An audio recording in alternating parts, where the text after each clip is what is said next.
안녕하세요. 저는 고려대 안산병원 신경외과에서 척추질환 진료를 하고 있는 김범준이라고 합니다. 오늘은 여러분들과 임상에서 아주 흔하게 만날 수 있는 허리 통증에 대해서 이야기를 나눠보고자 합니다.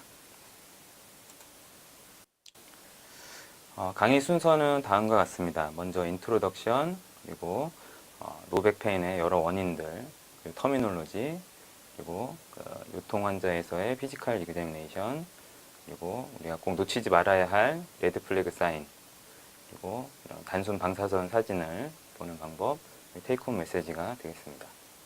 요통은 매우 흔한 증상입니다. 우리가 평생 한 번 정도 요통을 겪을 확률이 60에서 90%이기 때문에 아마 여러분들 중에서도 한 번쯤은 허리 통증을 겪은 분들이 많을 거라고 생각이 되고요. 애뉴얼 인시던스는 5%로 알려져 있고, 그리고 전체 환자 중에 1%만이 너브루트 심텀이 동반됩니다. 전체 환자 중에 1에서 3%가 디스크 허니에이션, 흔히 말하는 디스크가 발견되고, 이런 요통의 예후는 비교적 좋은 것으로 알려져 있어서 특별한 치료를 받지 않아도 상당수의 환자에서 호전되는 것으로 보고되고 있습니다. 요통의 원인은 매우 다양합니다.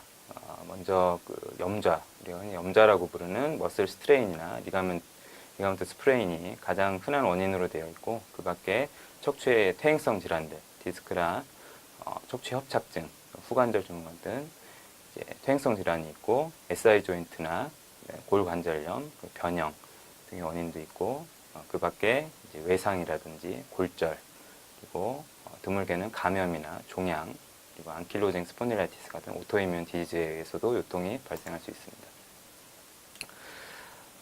요통 환자에서 사용되는 몇 가지 주요 터미놀로지 말씀드리면, 라디큘로패시라는 것은 너브루트의 더마톰이나 마요톰을 따라서 위크니스나 페인이나 감각 이상이나 이런 증상들이 발생하는 것을 일컬으며, 메카니컬 로백페인이라는 것은 다른 말로 머스큘러 스켈레탈 백페인이라고 할 수 있는데, 우리가 흔히 말하는 염좌에 의한 통증을 말하며, 다른 어떤 종양이나 추간판 탈출증 같은 다른 원인들이 발견되지 않은 경우에 이런 염좌로 진단을 할 수 있겠습니다.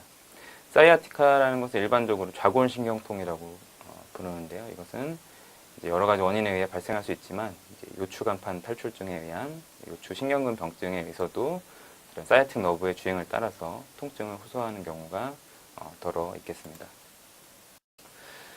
클라우디케이션이라는 것은 보행 시에 하지 쪽으로 통증을 호소하는 증상을 말하는데, 크게 뉴로제닉과 바스큘라 두 가지 타입으로 나눌 수 있습니다.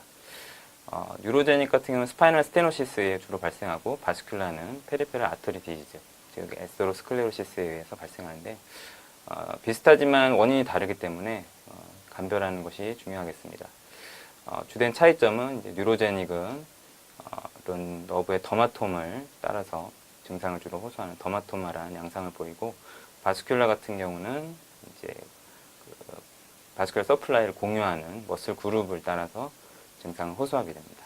그리고 특징적으로 바스큘라 타입의 경우는 엑서사이즈를 중단했을 때 굉장히 빠르게 증상이 호전되고 자세와 큰 관련성이 없는 반면에, 뉴로제닉 같은 경우는 앞쪽으로 기대는 동작이나 허리를 숙였을 때 호전되고 좀 더 느리게 호전되는 것을 볼 수 있습니다.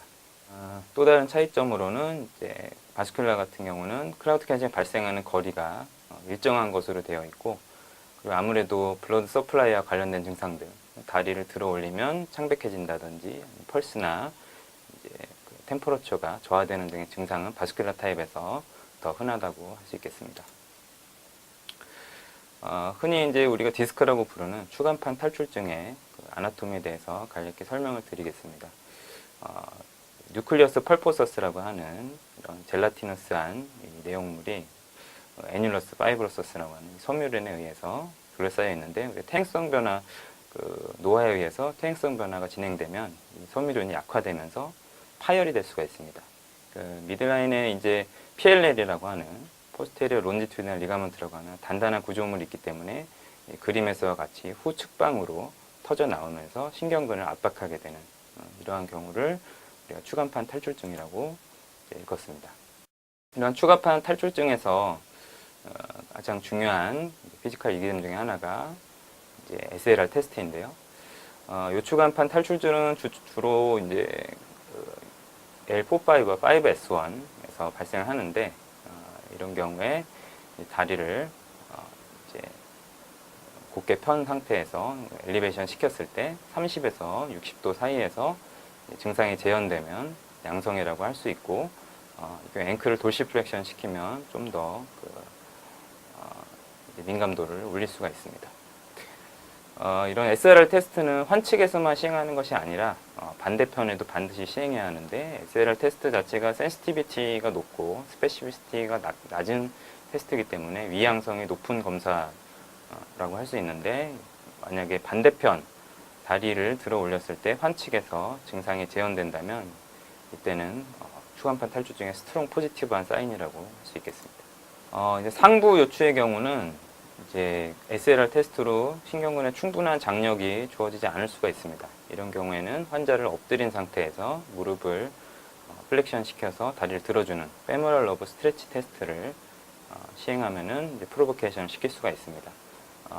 허벅지 앞쪽으로 통증을 호소하면 양성 소견이 되겠으며 이때는 L23나 34의 추간판 탈출증을 시사한다고 할 수 있겠습니다. 그 밖에 이제 요통 환자에서 꼭 시행해야 될 피지컬 미그댐으로는 패트릭스 테스트, 페이벌 테스트라고도 부르는데요. 힙 조인트를 플렉션, 앱덕션, 익스터널 로테이션 시킴으로써 이제 힙 조인트나 SI 조인트에 패솔로지가 있는지 확인하는 검사법이 되겠습니다. 다음으로는 요통 환자를 진료할 때 우리가 꼭 놓치지 말아야 할 레드 플래그 사인에 대해서 말씀드리겠습니다. 이런 환자들을 만나게 되면 이제 조기에 정밀 검사를 하거나 또 때로는 이제 필요한 경우에는 응급 수술을 해야 하는 경우가 있는데요. 제일 먼저 이제 카우다이키나 신드롬이 있는데 요통 환자가 최근에 대소변 증상이 동반된 경우 또는 아날 스핑터 톤이 저하되거나 그림에서 보는 바와 같이 이제 새들 아네시지아 말 안장에 앉았을 때 닿는 부위 쪽으로 감각 저하를 호소하는 경우 그리고 양하지에 광범위하게 또는 프로그레시브한 위크니스가 발생하는 경우에 카우다이키나 신드롬을 의심해야 합니다.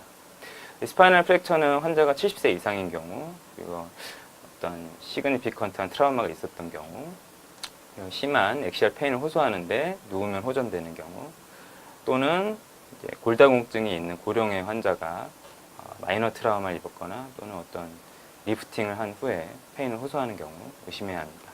그리고 등 부위에 특정 척추 부위에 텐더니스가 관찰되는 경우에도 프랙처를 의심해야겠습니다.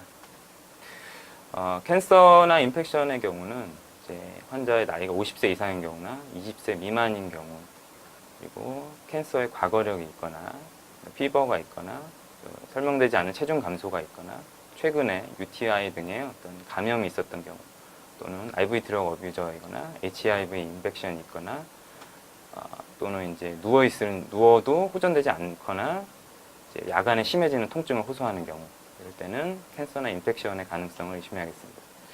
그리고 이제 안킬로징 스폰딜라이티스로 대표되는 스폰딜로 아스로페시 같은 경우는 모닝 스티프니스가 있거나 쉬면 오히려 악화되고 활동을 하면 호전되는 그런 통증을 호소하는 경우 의심할 수 있겠습니다. 그리고 퍼머넌트한 데미지를 예방하기 위해서 조기에 감압해야 하는 증상으로는 이제 뚜렷한 근위약이나 근위축이 있는 경우 그림에서 보는 바와 같이 카프 머슬 아트로피 관찰되거나 이제 환측으로 섰을 때 환측 다리로 서기 힘들어하는 증상을 보일 때 이런 경우 트렌델렌버그 사인이라고 하는데요. 이런 증상을 보일 때 의심할 수 있고 또는 이제 풋드롭의 양상으로 나타나기도 합니다. 그 밖에 DTR이 소실되거나 바빈스키 사인을 보이는 경우에는 우리가 조기에 수술을 필요로 하는 환자일 수 있다는 것을 명심해야겠습니다. 다음으로는 요통 환자에서 이제 놓치지 말아야 할 단순 방사선 사진 파인딩을 좀 말씀드리겠습니다.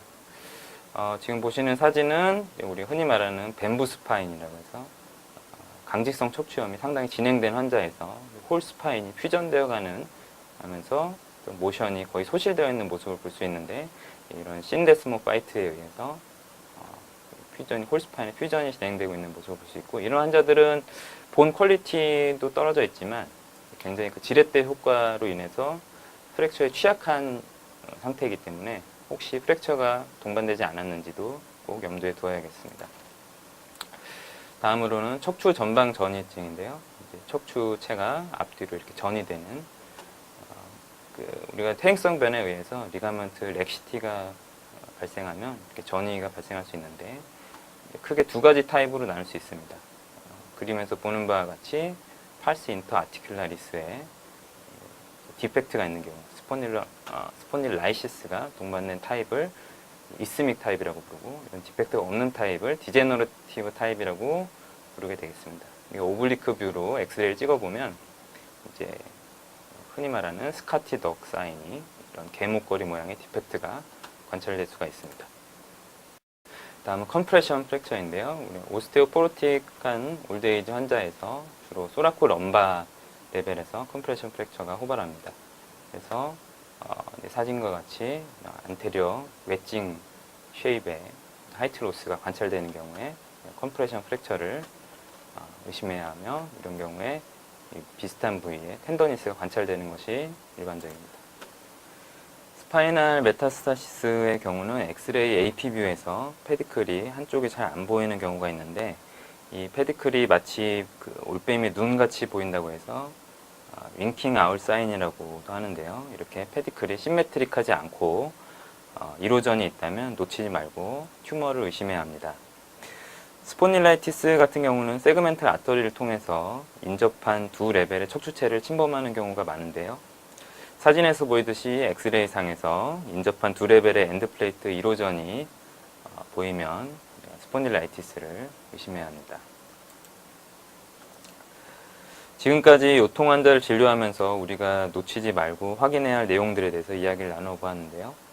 다시 간단하게 정리를 해보자면, SLR 테스트의 양성 소견은 L45, 5S1 디스크를 의심할 수 있고, 페모랄 러브 스트레치 테스트로는 상부 요추의 디스크, 패트릭 테스트로는 SI 조인트나 힙 조인트 이상을 의심할 수 있습니다. 클라우디케이션이 있는 경우에는 바스큘라 타입인지 뉴로제닉 타입인지 먼저 DDX를 해야 하고, 바스큘라인 경우에는 아올토 일리악 오클루시브 디지즈가 있지는 않은지, 뉴로제닉 경우에는 스파이널 스테노시스가 있는지 의심해야 합니다. 요통 환자의 레드 플래그 사인으로는 카우다이키나 신드롬이 있거나 골절, 캔서, 인펙션이 의심되는 소견이 보이는 경우가 있겠으며, 이러한 경우에는 조기에 검사나 치료를 시행해야겠습니다. 이상으로 허리 통증에 대한 강의를 마치겠습니다. 경청해 주셔서 감사합니다.